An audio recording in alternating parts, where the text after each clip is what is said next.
স্বাগত জানাচ্ছি Bangladeshi bank info চ্যানেলে। জানাবো বাংলাদেশ কৃষি ব্যাংকের ডাবল প্রফিট স্কিম সম্পর্কে।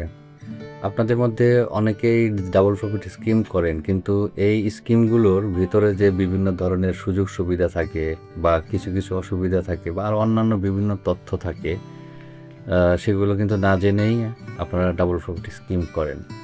আজকে বাংলাদেশ কৃষি ব্যাংকের ডাবল প্রফিট স্কিমের সার্কুলারটি আমি সংগ্রহ করেছি। এই সার্কুলার মোতাবেক দেখাবো যে এখানে কী ধরনের সুবিধা অসুবিধা এবং কী ধরনের নিয়মকানুনগুলো রয়েছে। তো চলুন শুরু করা যাক। এটা হচ্ছে বাংলাদেশ কৃষি ব্যাংকের ডাবল প্রফিট স্কিমের সার্কুলার। এখানে 2.1 অনুচ্ছেদে আছে হিসাব খোলার যোগ্যতা, অর্থাৎ তারা হিসাব খুলতে পারবে। 18 বছরের ঊর্ধ্বে সুস্থ মস্তিষ্ক সম্পন্ন যে কোনো বাংলাদেশি নাগরিক মাসের যে কোনো কর্মদিবসে নিজ নামে অথবা যৌথ নামে এক বা একাধিক হিসাব খুলতে পারবে।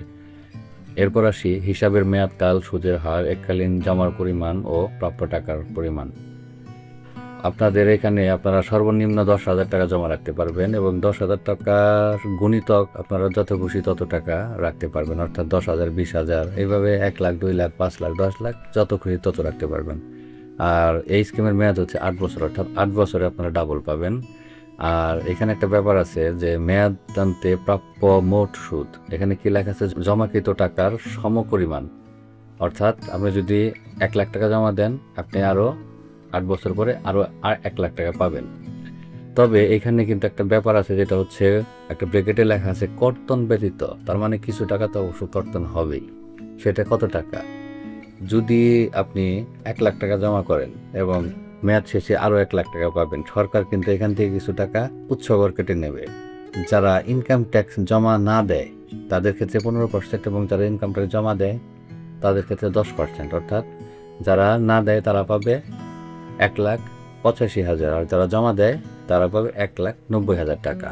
এই জিনিসটা আপনার মাথায় রাখবেন। আর যদি 3 লাখ টাকা বা তার বেশি যদি জমা দেন, তাহলে কিন্তু বছরে বছরে যে আবগারি শুল্ক যেটা আছে ওটাও কাটবে। অর্থাৎ আপনারা হয়তো জানেন কি না যে 3 লাখ টাকা রাখলে বছরে আপনার 150 টাকা করে কাটে, এবং যদি 5 লাখ টাকার উপরে যদি আপনারা জমা রাখেন, সেক্ষেত্রে প্রতি বছর 500 টাকা করে আপনার আবগারি শুল্ক কাটবে। এছাড়া 10 লাখ বা তার উপরে যারা রাখবে তাদের প্রতি বছর অ্যাকাউন্ট থেকে আরও 3,000 টাকা কেটে রাখবে। আচ্ছা, এবার চলেন হিসাব খোলার নিয়মাবলীটি দেখি। এখানে হিসাব খোলার জন্য মূলত আসলে তেমন কিছু লাগবে না। এখানে লাগবে হচ্ছে 2 কপি পাসপোর্ট সাইজের ছবি এবং জাতীয় পরিচয়পত্র, আর তেমন এখানে কোনো কিছু গুরুত্বপূর্ণ নেই। তারপরে নিচে আমরা চলে আসি। এখানে নমিনি সংক্রান্ত যে ব্যাপারটা আছে, নমিনি আপনারা যে কাউকে দিতে পারবেন। যদি নাবালক নাবালিকাকে দেন, তাহলে নাবালক নাবালিকার যে অভিভাবক আছে তার 1 কপি পাসপোর্ট সাইজের ছবি এবং জন্ম নিবন্ধন বা জাতীয় পরিচয়পত্র এগুলো লাগবে। আর এখানে সবচেয়ে যে গুরুত্বপূর্ণ আরেকটি ব্যাপার রয়েছে, তা হচ্ছে যে যদি আপনার মেয়াদের আগেই যদি কোনো প্রকার টাকার দরকার পড়ে, তাহলে কি করবেন? সেই ক্ষেত্রে 2.6 অনুচ্ছেদের যে ব্যাপারটা লেখা আছে, যদি 1 বছরের মধ্যে যদি আপনি হিসাব বন্ধ করে টাকা নিয়ে যান, তাহলে কোনো প্রকার আপনার সুদ দিবে না। আর যদি 1 বছরের বেশি কিন্তু 3 বছরের কম হয়, তাহলে 4.5% হারে আপনার ইন্টারেস্ট দিবে। আর 3 বছরের বেশি কিন্তু 5 বছরের কম হলে 6% দিবে। আর 5 বছরের অধিক কিন্তু 8 বছরের কম এরকম যদি হয়, তাহলে 7.5% দেবে। তারপরে আছে আপনার এই একটা জিনিস, আপনারা হয়তো জানেন কিনা, যে আপনারা যদি চান তাহলে কিন্তু ইচ্ছা করলে আপনারা এই অ্যাকাউন্টের বিপরীতে আপনারা কিন্তু ঋণও নিতে পারবেন।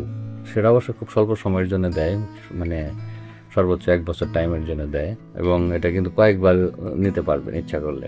অর্থাৎ আপনি যদি 1 লাখ টাকা জমা রাখেন, তাহলে 80,000 টাকা আপনি এনি টাইম অল্প সময়ের জন্য ঋণ নিতে পারবেন। আর ঋণের যে আপনার ইন্টারেস্ট রেটটা কত হবে, ইন্টারেস্ট রেট যেটা দেওয়া থাকে তার চাইতে 2% বেশি, অর্থাৎ আপনি 9.35% হারে টাকা রাখছেন, আপনার দিতে হবে 11.35%। এখানে মোটামুটি যতটুকু গুরুত্বপূর্ণ তথ্য আছে সবগুলোই মোটামুটি আমি দিয়েছি। তারপরে যদি আপনাদের আরও কোনো তথ্য জানার থাকে, তাহলে কমেন্ট বক্সে কমেন্ট করতে পারেন। আজকের মতো বিদায় নিচ্ছি, ভালো থাকবেন।